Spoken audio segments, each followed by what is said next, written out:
attendance here today. I'm Frank Keel. I'm the spokesperson for Firefighters Local 22. You're going to hear today some information regarding the fatal fire of April 9th at the Kensington warehouse facility that you haven't heard before.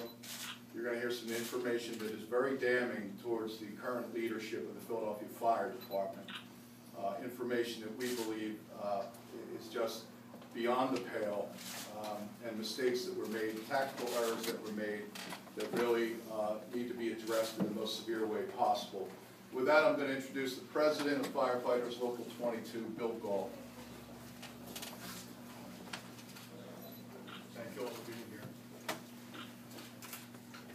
I called this press conference today to expose some terrible truth behind how and why firefighter Daniel Sweeney and Lieutenant Robert Neary lost their lives in the horrific Kensington warehouse fire of April 9th, 2012. We believe that Commissioner Lloyd Ayers, Deputy Commissioners Ernest Hargett and John Devlin are all guilty of incompetence and indifference. Ayers was never on site. Hargett was a #2 ranking official on the scene, but he abdicated authority to Devlin. Ayers, Hargett, and Devlin are all equally at fault as a result of dereliction of duty, failure of leadership, multiple tactical errors. Surely you will hear specifics on how they mismanaged basic firefighting tactics that contributed to the loss of 2 of our own, their lives. There is only one way to ensure that tragedy of this magnitude never happens again. Commissioner Ayers and Deputy Commissioners Hargett and Devlin have to resign or be suspended pending a full and neutral investigation now. It's well past time that Mayor Nutter and Deputy Mayor Gillison own up to their mistakes and immediately remove these men from the leadership of the fire department and cease the administration's efforts to diminish the fire department's capabilities. The fire department needs proven veteran leadership at the top, not more politically connected, unqualified appointees. That means going outside the current ranks of the fire department, so be it. We can't allow another one of our own to die as a result of the incompetence of this department's leadership. PFD leadership does not own all the blame for the deaths of our brothers, not by a long shot. The Lichtensteins and the hundreds of other absentee landlords in this city who allow their properties to deteriorate into drug dens and death traps for firefighters are a disgrace to society. What makes matters worse is the indifferent city administration that ignores these problems for years, allowing the conditions of these buildings to become increasingly dangerous while merely slapping the owners on their wrists with fines that are largely ignored and issuing claims for back taxes that are never collected. Why does it take a tragedy of this magnitude to spur the city into action? Why is that this administration talks tough about criminal charges only after a firefighter is killed or severely injured? No amount of money can ever compensate the Sweeney and Neary families for their tragic losses. But we, Daniel Sweeney's and Robert Neary's union brothers and sisters, pray that the surviving family members succeed in extracting civil and criminal justice from the Lichtensteins, who allowed this warehouse to decay into a death trap that killed and seriously injured 3 of our best and bravest. The only way to send a message that this city is serious about cracking down on absentee landlords is to come down hard on these people and put them behind bars. Thank you. I'd like to introduce Michael Breslin, our recording secretary. Good afternoon, everyone. Firefighters Local 22 previously cast a vote, unanimous vote of no conflict for Lloyd Ayers and his deputies. You're about to understand how right we were then.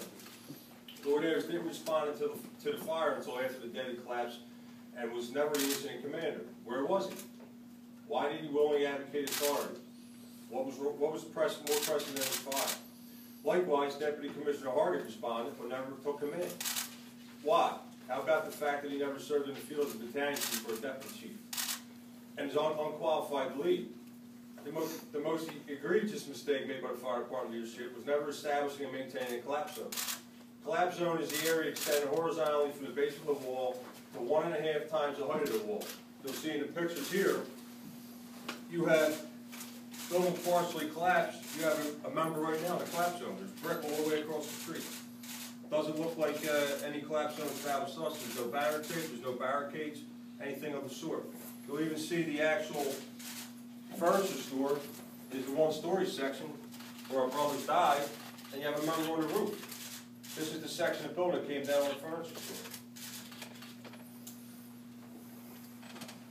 As you can see by the majority of the building already collapsed before our brothers were sent into the collapse zone. Did Ayers, Harvey, and Devlin not think the remaining sections of the building would collapse? Were they asleep at the command post? Also, a risk-benefits analysis should have been done by the PFD leadership before sending firefighters into the adjoining building, which also should have been established as a collapse zone. The analysis never happened. And why wasn't the safety officer on site? The Kensington warehouse fire was mistakenly limited to just 5 alarms. It's our belief it was limited to 5 alarms because there were 3 brownouts for every shift. And add that to the 7 companies may or not already closed, and you'll have a total of 10 closed fire companies at all times. The Kensington fire should have easily gone to 7 or 8 alarms, not only because of the massive size, but because of the flying embers that ignited multiple dwelling fires in the area. As a result of 20 to 35 mile-an-hour winds, sustained winds that night, and 40-mile-an-hour gusts, anyone with half a brain knows that winds of that magnitude are going to result in multiple fire extensions. It was limited to 5 alarms because the department has a lack of manpower and resources due to the brownouts and cutbacks by this administration. In case you doubt it, you should know that as the fire surged, the incident commander at one point asked for a specialized ladder, in essence an aerial platform. And the dispatcher responded, there were none available, none that night. More than a month after the fire, Ayers still hasn't ordered a critique. When is our own investigation going to take place? What are we waiting for? The NIOSH and grand jury reports can take up to a year to be finalized. We can't afford to wait that long for answers, especially when we already know that a failure of leadership was partially to blame for this tragedy. What assurances do we have that this won't happen again? Nothing will change unless and until there's a change in the leadership of the fire department. They ought to hang their heads in shame and hang up their uniforms for good. Next, I'd like to welcome First Vice President Tim McShare.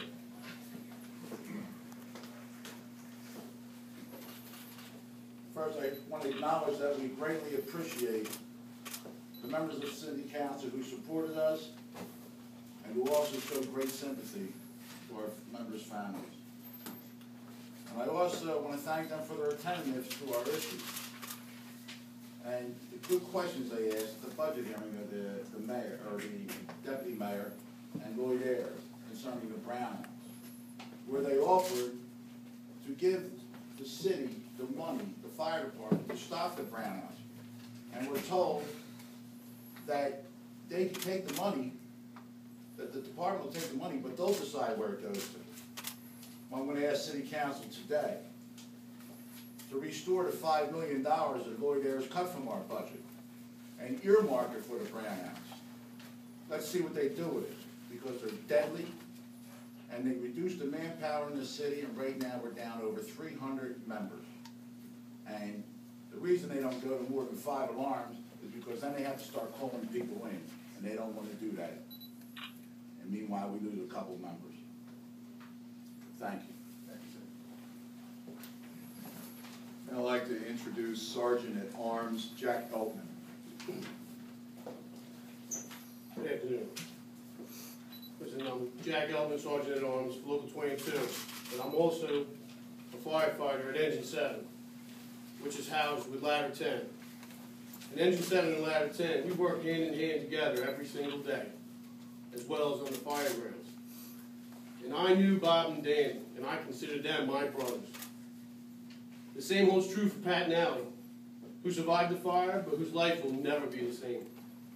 This tragedy affected the members of Ladder 10 deeply, as it did every single firefighter in the city.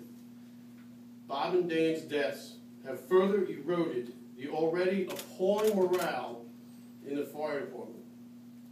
Our dedication and rage keeps us going. We are angry, not just about Dan and Bob's tragic, preventable deaths, but by the disgraceful way that the Nutter administration and the fire department's leadership have treated us all firefighters. Despite these injustices, we firefighters will continue to heed the call for help and honor our commitment to protect the citizens of Philadelphia. But my only wish is that the leaders of the fire department could act as honorably as we all firefighters do. And that is all. Guys, join me back up here. We're going to open the floor now to questions of the fellows. Bill or Mike, you know, you've got the grand jury investigation ongoing, you've got the NIOSH report that'll be forthcoming in the coming months. What we don't have is our own critique, we call it. If there's any major incident, we have a critique where we get in a room with people who responded to the job, and we go over what we did, where we were, how we did, what we would do different. It's a learning tool. That still hasn't been done.